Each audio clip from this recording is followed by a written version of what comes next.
الحمد لله وحده والصلاة والسلام على سيد الرسل وخاتم الأنبياء.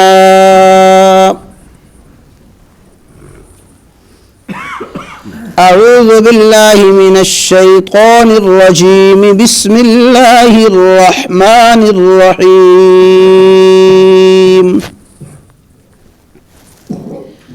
وما جعل أدعياءكم أبناءكم ذلكم قولكم بأفواهكم والله يقول الحق وهو يهدي السبيل.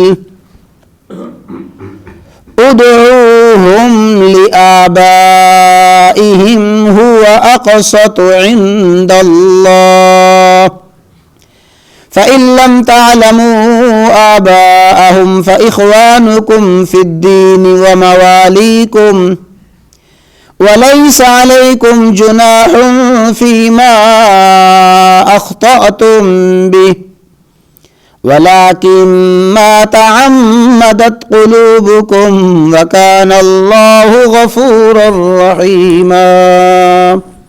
صدقت يا رب العالمين.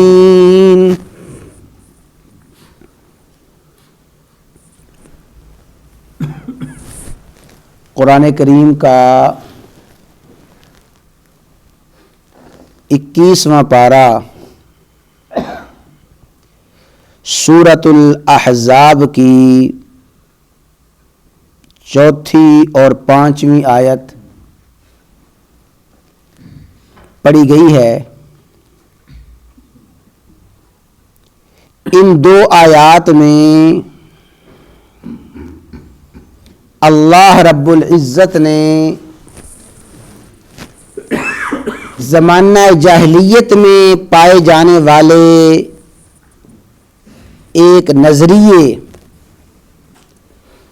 اور زمانہ جاہلیت میں پائے جانے والے ایک من گھڑت خیال کی تردید فرمائی ہے. زمانہ جاہلیت میں رسول اللہ صلی اللہ تعالی علیہ وسلم کی تشریف آوری سے قبل بہت سے غلط نظریات، بہت سے وہم اور بہت سے من گھڑت خیالات ان لوگوں میں پائے جاتے تھے. اسلام نے، رسول اللہ صلی اللہ علیہ وسلم نے ان تمام باطل نظریات اور ان من گھڑت خیالات کی تردید فرمائی. ان تمام من گھڑت خیالات کو، موضوع، اوہام کو، وہموں کو، افکار کو ختم فرما دیا. زمانہ جاہلیت میں لوگوں نے ایک نظریہ از خود یہ بنایا ہوا تھا کہ اگر وہ کسی کے بیٹے کو اپنا بیٹا بنا لیتے،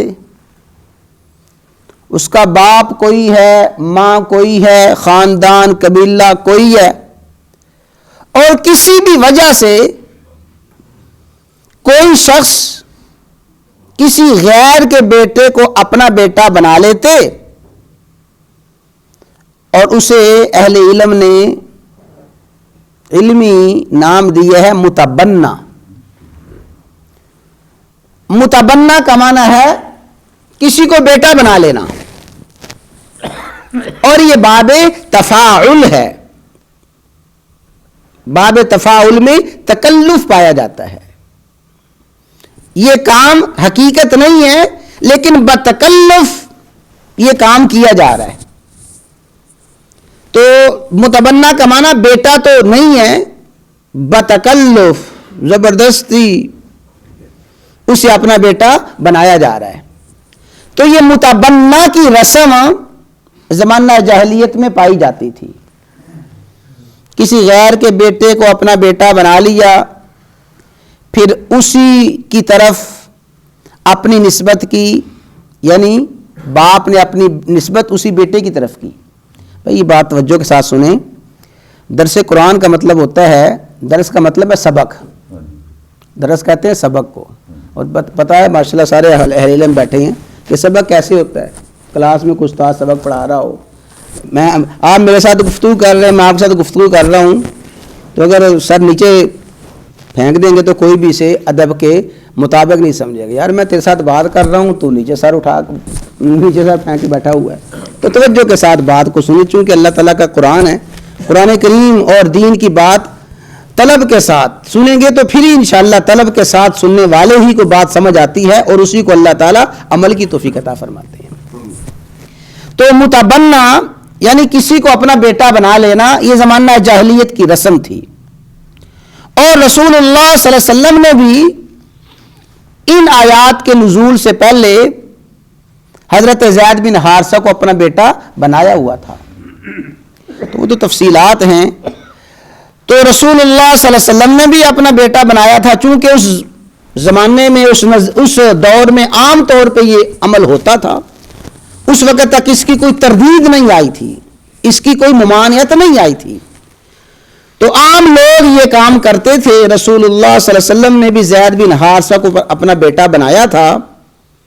پھر جب قرآن کریم کی یہ آیات نازل ہوئیں، ان آیات میں اللہ تعالیٰ نے زمانہ جاہلیت کے اس نظریے کی تردید فرما دی.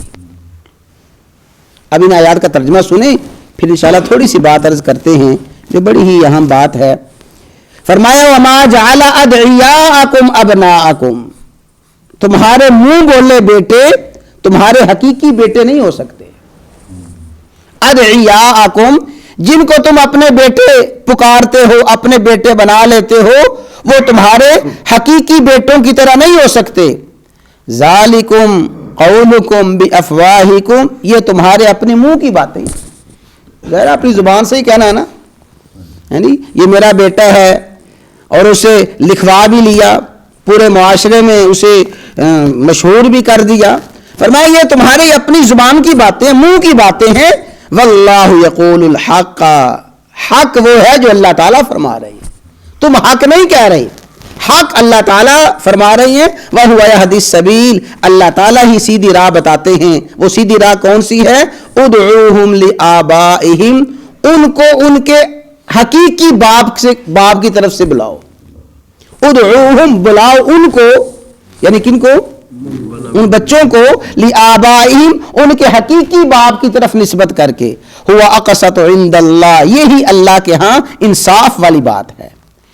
تو اللہ تعالیٰ نے ان دونوں آیات میں اس کی تردید فرمائی کہ زمانہ جاہلیت میں اگر کسی کو اپنا بیٹا بنا لیا جاتا، اسے حقیقی بیٹے کا درجہ دیا جاتا تھا. فرمایا یہ تمہاری اپنی منہ کی باتیں ہیں، اپنی زبان کی من گھڑت باتیں ہیں، ان باتوں کا حقیقت کے ساتھ کوئی تعلق نہیں. حقیقت یہی ہے ادعوہم لآبائہم، ان کے حقیقی باپ کی طرف ان کی نسبت کرو. پھر یہ ہوتا تھا کہ وراثت کا معاملہ آتا، وراثت کے معاملے میں ظاہر ہے وہ منہ بولا بیٹا وراثت کا حقدار بن جاتا تھا. اسی طرح نکاح کا معاملہ ہوتا، پردے کا معاملہ ہوتا، تو سارے معاملات میں وہ حقیقی بیٹے کی طرح شمار کیا جاتا تھا. اللہ تعالیٰ نے فرمایا یہ تمہاری اپنی بنائی ہوئی باتیں ہیں، حقیقت کا اس کے ساتھ کوئی تعلق نہیں ہے. حقیقت یہی ہے ان کو ان کے حقیقی باپ کی طرف نسبت کر کے بلاؤ. تو بھائی اسلام نے اس کی تردید فرمائی. رسول اللہ صلی اللہ علیہ وسلم نے اس بارے میں اتنی شدید وعیدیں فرمائی ہیں. ظاہر ہے کہ زمانہ جاہلیت کا جو باطل نظریہ تھا اس کو رد کرنے کے لیے رسول اللہ صلی اللہ علیہ وسلم نے پورا زور لگایا، تمام باطل نظریات کو ختم فرمایا. بخاری میں، مسلم میں حدیث ہے، فرمایا من ادعی الی غیر ابیہ، جس کو بلایا گیا اس کے باپ کے علاوہ کسی اور کی طرف نسبت کر کے، اس کے حقیقی باپ کی طرف نسبت نہیں، کسی اور کی طرف نسبت کی جا رہی ہے، وَهُوَ يَعْلَمُ، اور وہ جانتا ہے کہ میرا حقیقی باپ یہ نہیں ہے، پھر بھی اپنے حقیقی باپ کو چھوڑ کے کسی اور کی طرف اپنی نسبت کر رہا ہے، اپنا خاندان چھوڑ کے، اپنا حسب نسب قبیلہ چھوڑ کے کسی اور کی طرف اپنی نسبت کر رہا ہے، فَالْجَنَّةُ عَلَيْهِ حَرَامٌ، ایسے شخص پہ جنت حرام ہے۔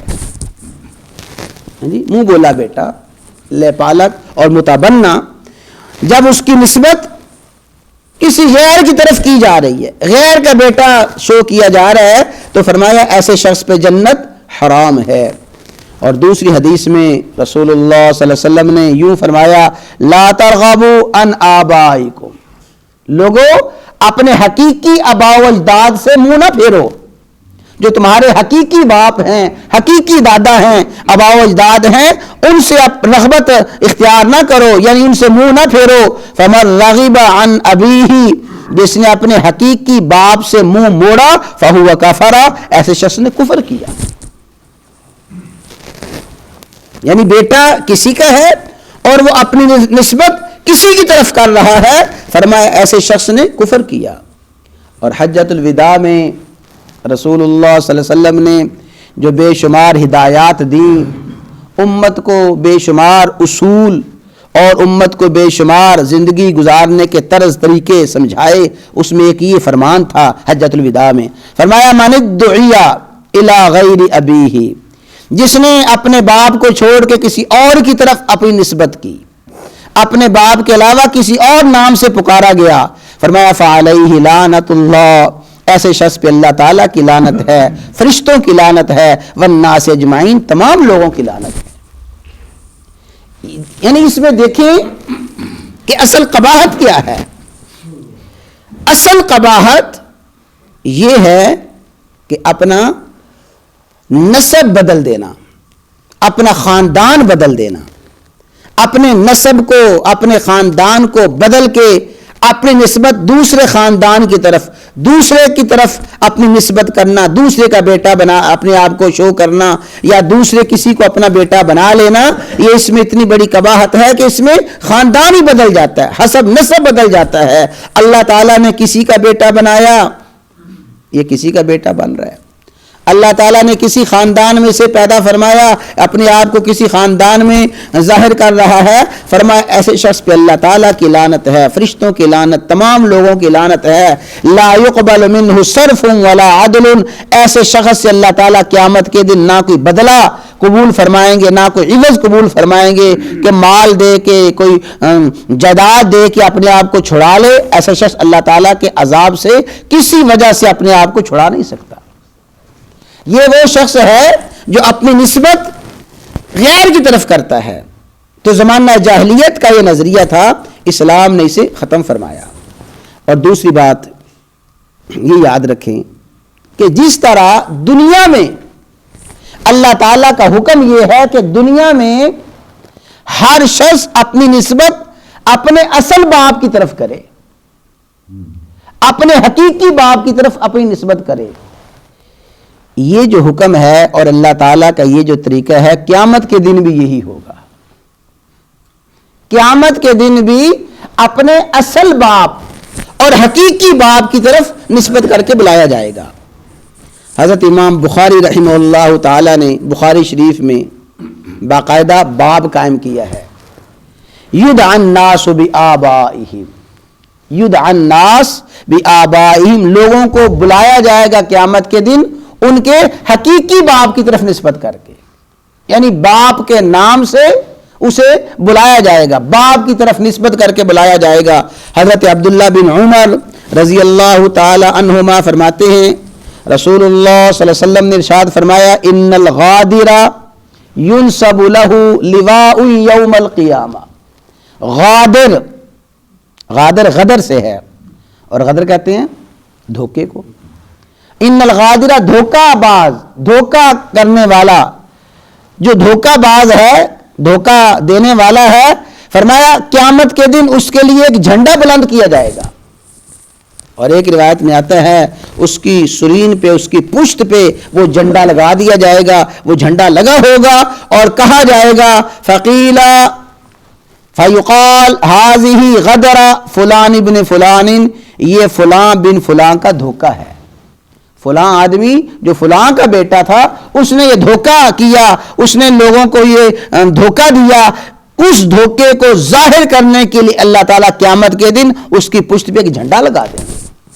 اور امام بخاری فرماتے ہیں یدعى الناس بآبائہم، اور مسلم شریف کی حدیث ہے، وہاں بھی فرمایا رسول اللہ صلی اللہ علیہ وسلم کا ارشاد ہے اذا جمع اللہ الاولین والآخرین یوم القیامہ، جب قیامت کے دن اللہ تعالیٰ پہلوں کو، آخریوں کو، اگلوں کو، پچھلوں کو، سب کو جمع فرمائیں گے، جمع فرما کے اللہ تعالیٰ دھوکے باز شخص کے لیے ایک جھنڈا لگائیں گے، اس کی پشت پہ جھنڈا نصب کیا جائے گا اور کہا جائے گا ہاذہ غدرۃ فلان ابن فلان، یہ فلاں اور جو فلاں کا بیٹا ہے یہ اس کا دھوکہ ہے، اس کے دھوکے کو ظاہر کرنے کے لیے اللہ تعالیٰ تمام لوگوں کے سامنے جھنڈا بلند فرما دیں گے۔ یہ جھنڈا کیسے بلند ہوگا؟ ایک تو وہ ہے جسے ہم کہتے ہیں مجازن، مجازن کا معنی ہوتا ہے کہ جیسے مجازن جھنڈا بلند کرنا، شہرت، جیسے کہتے ہیں نا یار تو نے میرا جھنڈا لگا دیا، تو نے میرا جھنڈا لگا دیا، وہ جھنڈا لگانے کا کیا مطلب ہوتا ہے؟ شہرت ہو جاتی ہے کہ اس کے دھوکے کی شہرت ہو جائے گی، اس کے غدر کی شہرت کر دی جائے گی۔ اور باقی حقیقی معنی اللہ تبارک و تعالیٰ ہی جانتے ہیں اس کی حقیقت کو، لیکن رسول اللہ صلی اللہ علیہ وسلم نے جو فرمایا حق اور سچ فرمایا، فرمایا دھوکے باز کے لیے جھنڈا بلند کر دیا جائے گا۔ اور ابو داود شریف میں حدیث ہے، رسول اللہ صلی اللہ علیہ وسلم نے فرمایا انکم تدعون یوم القیامت باسمائکم واسماء آبائکم فاحسنوا اسماءکم او کما قال، فرمایا قیامت کے دن تمہیں پکارا جائے گا باسمائکم، تمہارے ناموں کے ساتھ، تمہارے ناموں کے ساتھ تمہیں آواز دی جائے گی، واسماء آبائکم، اور تمہارے باپ کے نام لے کے تمہیں پکارا جائے گا، جو تمہارے حقیقی باپ ہوں گے۔